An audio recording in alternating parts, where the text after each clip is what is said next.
This man trains his punches in such a dangerous way that a single hit can leave his opponent unable to move. But will he be able to compete against the most dangerous fighters in the world? To find out what's today's story, the story begins with a man named Mark, who used to fight in underground punching matches in Korea. These days, however, he works as a security guard at an American club. One day, his old friend Kim comes to meet him and tries to convince him to take part in a punch fighting competition. Mark has no interest at first, but Kim eventually persuades him to fight. They both go to the place where the matches are being held. The fighter Mark is supposed to face has already won all his previous matches, so no one is willing to fight him. Soon the match begins, and despite struggling hard, the opponent is unable to move his hand. Mark wins the fight in just a few seconds, and Kim makes a lot of money. The defeated fighter refuses to accept his loss and starts beating Kim. Mark steps in, and a big fight breaks out. Because of this incident, Mark loses his job. A week later, he finds work as a security guard at a shop. His life continues normally, but he misses home a lot. One day, Kim calls him and asks him to come back to Korea. A punch-fighting competition is taking place there, and the winner will get a chance to fight in foreign countries. Mark looks at his old medals and decides to chase his old dream once again. When Mark arrives in Korea, Kim comes to pick him up, and they talk about work while eating. Kim wants to become Mark's agent and handle his career. He fully believes in Mark and plans to make money by betting on him. They spend the entire day roaming around the city. At night, they go to a club where Mark stands aside and works as a guard. While returning to the hotel, Kim asks Mark if he has ever found his real mother. After dropping him off, Kim leaves. At the hotel, Mark sees a trampoline bed for the first time in his life. There is also a gift from Kim in the room. Inside the box is a phone that contains the address of Mark's real mother. Meanwhile, Kim meets a very rich gangster named Yo and asks him to bet money on Mark. At first, Kim is hung upside down for meeting Yo without permission. But after watching Mark's fight video, Yo agrees to invest with one condition. Mark must win or lose matches according to Yo's orders. The next morning, Mark goes to the address shown on the phone. Before reaching the door, he meets two children who think he looks like a monster because of his huge body. Frightened, the children run away, and Mark leaves without saying anything. The children tell their mother, Sumi, about the strange man. They see Mark leaving through the window. Sumi runs a clothing store in a busy area and owes a lot of money to the gangster Yo, who keeps harassing her. That same day, Sumi sees Mark and Yo going to a club together. In reality, Kim has brought Mark to meet Yo. At the same time, we are introduced to Chung, the spoiled son of a rich family. He is Yo's companion and spends most of his money on gambling. Mark later defeats a strong fighter and proves his talent. As a result, Mark and Kim get a luxurious room in a 5-star hotel. Kim then receives a message from Yo saying that Mark must win the first match the next day, but lose the second one. Kim worries that Mark won't agree, but when he tells him, Mark accepts without hesitation. The next morning, Sumi is getting the children ready for school. Her son Joe is afraid that the monster might come back. Sumi feels she may recognize Mark. After the children leave, she looks at old photos and realizes Mark is missing from them. There is a photo of Mark with his mother. Later, the children see Mark outside again, and Joe threatens to call the police. He warns Mark that the police will break his bones. Meanwhile, Yo calls the strongest Punjabi fighter in Korea, Combo, to test Mark's strength. A huge crowd gathers. In the first match, Mark easily defeats a 7-foot-tall giant fighter, shocking everyone, including Combo. Sumi is also present and sees Mark fight. During the break, Yo pressures Sumi because she has not paid back the money. Mark notices everything. When the second match begins, Mark deliberately wins, humiliating Yo. Yo becomes furious and Mark pushes him. Kim tries to calm both of them down. Kim realizes that all the trouble is because of Sumi and goes to meet her the next day. Yo also arrives there and beats Kim. Suddenly, Mark steps in and stands alone against Yo's men. After some time, the police arrive and arrest Mark and Kim, taking them away.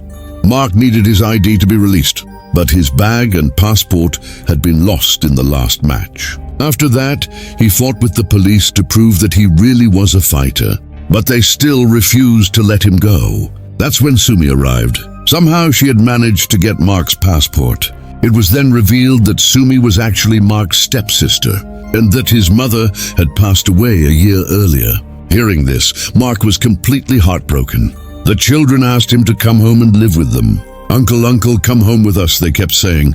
Sumi's daughter Jun was the only one who played with him, and her son Jun Huang talked to him a lot. One day, some troublemakers were smoking outside the house. Even after Sumi asked them to leave, they refused. But as soon as Mark came outside, they all ran away. The next day, Yo's men came to collect money from Sumi.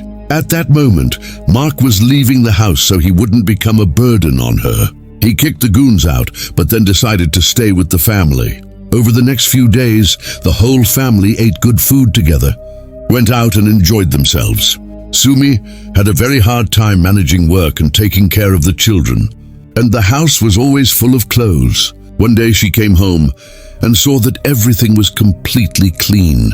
On top of that, Mark was taking great care of the children. Meanwhile, Kim was struggling financially. When he saw Mark with the children, he got an idea to show Mark's sad story to the world and make some money from it. Mark agreed. After that, Mark began going out with his family. On the way, he saw Combo fighting. Mark challenged him, defeated him, and became everyone's favorite. A few weeks later, Mark's painful childhood story spread across the country. It became so popular that Mark and Kim earned a lot of money. The children now started seeing Mark as their hero. One day on the way to school, they heard a woman scolding Mark. In response, Juhi said, "My uncle is a great fighter. Shut up, old lady, or I'll shave your hair." Mark promised the children that he would win the biggest competition in the country. Then we see Kim's father, who continued working hard despite his old age. Kim wanted to earn enough money to give his father a comfortable life. One day, Mark was shown emails that his mother had written every day. She was deeply sorry for sending Mark to an orphanage. She had written those painful emails all her life without knowing where Mark was. She explained that when Mark was with her, life was extremely difficult. She didn't even have money to feed him. Wanting her son to live a better life, she made the painful decision to send him to an orphanage. Even before she died, her last wish was to meet Mark and apologize to him. Mark then found out that Sumi was not actually his stepsister. After Sumi's parents died, Mark's mother had taken care of her. Hearing this truth, Mark was shocked and became angry with Sumi for lying. A few days later, they all went to visit his mother's grave. On the way, Mark said hurtful things to Sumi and decided to return to America. Kim tried to stop him, saying the competition was starting in a week. But Mark shouted angrily, "Shut up! You only want to make money using my talent." Meanwhile, preparations for the tournament were going on with great excitement. Gangster Yo prepared a brutal fighter named Kane. Kane fought mercilessly, breaking everyone's bones. Mark also trained hard for the competition. Finally, the day of the tournament arrived. At home, the children realized that Mark had forgotten his medal. They immediately took a bus and rushed to the competition venue. Later, Sumi found out and ran after the children. The tournament began. Mark, Kane, and Combo were placed in different groups. They defeated everyone in their groups and advanced to the semi-finals. Kane brutally crushed his opponents and reached the final. Millionaire Chang and his men placed all their money on Kane, but after seeing Mark's talent, they feared losing their money. Chang threatened Yo and demanded that Kane must win at any cost. Yo then gave Kim $200,000 and ordered that Mark must lose the semi-final match against Combo. As usual, Kim hesitated but took the money and went straight to Mark. Mark clearly refused to lose. Kim said that this money could change his entire life. But Mark's promise to his niece and nephew meant more than anything. Mark fought Combo and won. During the break, Yo grabbed Kim and broke his bones slightly. But Mark defeated Yo's men one by one. Kim finally gave up his greed for money and encouraged Mark to fight with all his heart. No, forget the money, he said. The final match began and everyone held their breath. Kane cheated and injured Mark's hand. He twisted Mark's thumb violently, causing severe pain.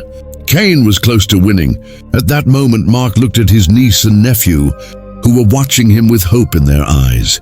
Suddenly, he was filled with new strength. In one powerful move, Mark defeated Kane. In the end, Mark said on television that he loved his mother very much. As he won the championship, everyone watching was moved to tears. So if you ever get a chance, which sport would you want to become a star in? Tell us in the comments. See you in the next video.